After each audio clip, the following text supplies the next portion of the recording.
NSE9 news में आप सभी का स्वागत है। मैं आपके साथ शिवांगी। चलिए नजर डालते हैं देश दुनिया की कुछ बड़ी खबरों पर।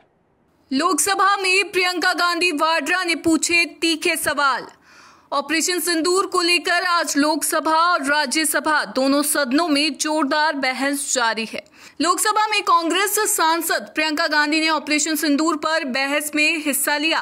प्रियंका ने सेना की तारीफ करते हुए सरकार से कई सवाल पूछे। प्रियंका ने कहा, देश के वीर जवानों को नमन, सेना पर पूरे देश को गर्व, देश को अखंड रखने में सेना का योगदान है। पहलगाम हमला क्यों और कैसे हुआ? सरकार कह रही थी कि घाटी में अमन है।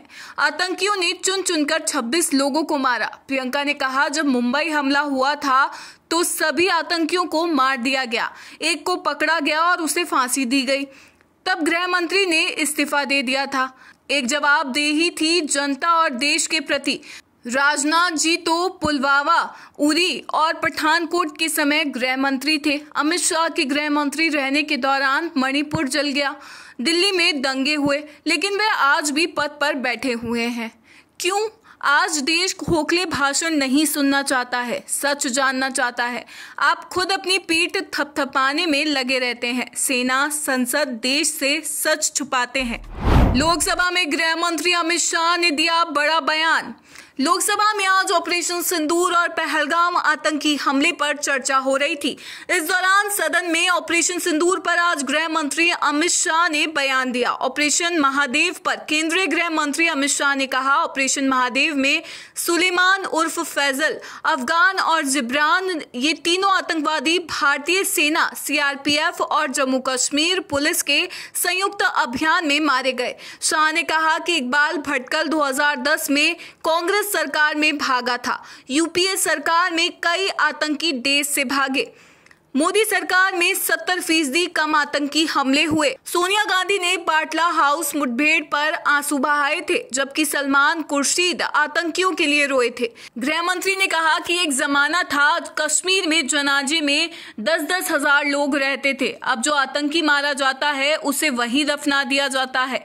इनके दौर में स्टोन पेल्टनिंग होती थी, अब नहीं होती।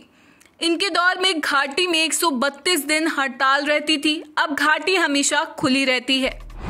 मल्लिकार्जुन खड़गे ने ऑपरेशन सिंदूर पर चर्चा के दौरान सवाल उठाए। संसद के दोनों सदनों में ऑपरेशन सिंदूर और पहलगाम आतंकी हमले पर चर्चा हो रही है। लोकसभा और राज्यसभा में पक्ष विपक्ष के बीच वार पलटवार हो रहे हैं।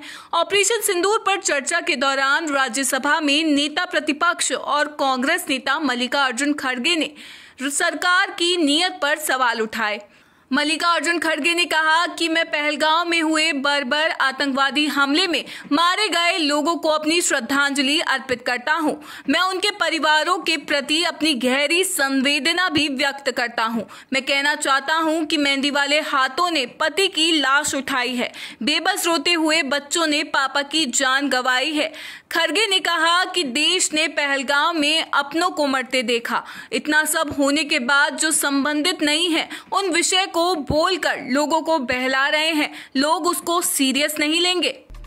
प्रधानमंत्री नरेंद्र मोदी ने ऑपरेशन सिंदूर पर लोकसभा को संबोधित किया। उन्होंने कहा कि भारतीय सेना ने आतंक के अड्डों को ध्वस्त कर दिया और पाकिस्तान की परमाणु धमकी को झूठा साबित कर दिया। उन्होंने कहा, परमाणु ब्लैकमेलिंग अब नहीं चलेगी। भारत ने अपनी तकनीकी क्षमता का प्रदर्शन किया और पाकिस्तान के सीने पर सीधा प्रहार किया। प्रधानमंत्री ने बताया कि पाकिस्तान के कई एयरबेस को भारी नुकसान पहुंचा है और कुछ तो ICU जैसी स्थिति में है। उन्होंने कहा कि ऑपरेशन सिंदूर पूरी तरह सफल रहा है और इसकी सफलता में पिछले 10 वर्षों की तैयारी और तकनीकी प्रगति का बड़ा योगदान रहा। उन्होंने आत्मनिर्भर भारत की ताकत को रेखांकित करते हुए कहा कि मेड इन इंडिया ड्रोन ने पाकिस्तान की पोल खोल दी। प्रधानमंत्री ने कहा कि तीनों सेनाओं के संयुक्त एक्शन ने पाकिस्तान को करारा जवाब दिया। पहले भी देश में आतंकी घटनाएं होती थी, लेकिन उनके मास्टरमाइंड चैन की नींद सोते थे। अब उन्हें नींद नहीं आती। यही नए भारत की ताकत है। झारखंड के देवघर में सुबह एक भीषण सड़क हादसा हुआ है। बस और ट्रक के बीच टक्कर में 5 कांवड़ियों की मौत की सूचना सामने आई है। वहीं 20 से अधिक यात्री गंभीर रूप से घायल बताए जा रहे हैं। घायलों को इलाज के लिए अस्पताल भेजा गया है। वहीं पुलिस और प्रशासन की टीम भी मौके पर पहुंच गई है। राहत और बचाव का काम जारी है। बाबा बैद्यनाथ मंदिर में पूजा अर्चना करने कांवड़ियों से भरी बस जा रही थी। बताया जा रहा है कि ड्राइवर को झपकी के कारण हादसा हुआ। इस हादसे पर राज्य के मुख्यमंत्री हेमंत सोरेन ने दुख जताया है। उन्होंने आगे लिखा, बाबा बैद्यनाथ दुर्घटना में मरने वाले श्रद्धालुओं की आत्मा को शांति प्रदान कर शोकाकुल परिवारजनों को दुख की घड़ी सहन करने की शक्ति दे। संसद की बहस में ओवैसी का तीखा हमला, कहा मेरा जमीर गवारा नहीं करता कि भारत पाक मैच देखूं। संसद का मॉनसून सत्र चल रहा है। सोमवार को लोकसभा का माहौल काफी गर्म रहा। ऑपरेशन सिंदूर पर 16 घंटे तक चर्चा चली। रक्षा मंत्री राजनाथ सिंह ने ऑपरेशन सिंदूर की कामयाबी सदन को बताई। वहीं AIMIM के प्रमुख और हैदराबाद के सांसद असुद्दीन ओवैसी ने भारत पाकिस्तान के बीच होने वाले क्रिकेट मैच के खिलाफ सख्त आवाज उठाई है। उन्होंने कहा कि पहलगाम आतंकी हमले के महज 5 महीने बाद इस मैच को देखना उनके जमीर को गवारा नहीं करता। एशिया कप 2025 का शेड्यूल 3 दिन पहले जारी हुआ, जिसमें 14 सितंबर को भारत और पाकिस्तान के बीच ग्रुप स्टेज का मुकाबला तय है। ओवैसी ने इसके साथ ही कहा कि प्रधानमंत्री नरेंद्र मोदी ने कहा है कि खून और पानी एक साथ नहीं बह सकते। आतंकवाद और बातचीत भी साथ साथ संभव नहीं है। दोनों देशों के बीच व्यापार भी पूरी तरह से बंद है और इस स्थिति में दोनों देशों के बीच क्रिकेट मैच के लिए कैसे अनुमति दी जा सकती है। ऑपरेशन सिंदूर पर चर्चा के दौरान बोले राहुल। कांग्रेस सांसद राहुल गांधी ने लोकसभा में ऑपरेशन सिंदूर पर चर्चा में हिस्सा लिया। लोकसभा में ऑपरेशन सिंदूर पर चर्चा के दौरान विपक्ष के नेता और कांग्रेस सांसद राहुल गांधी ने कहा कि जिस क्षण ऑपरेशन सिंदूर शुरू हुआ, बल्कि उससे पहले ही विपक्ष ने ये संकल्प लिया था कि वह सेनाओं और भारत के निर्वाचित सरकार के साथ चट्टान की तरह खड़ा रहेगा।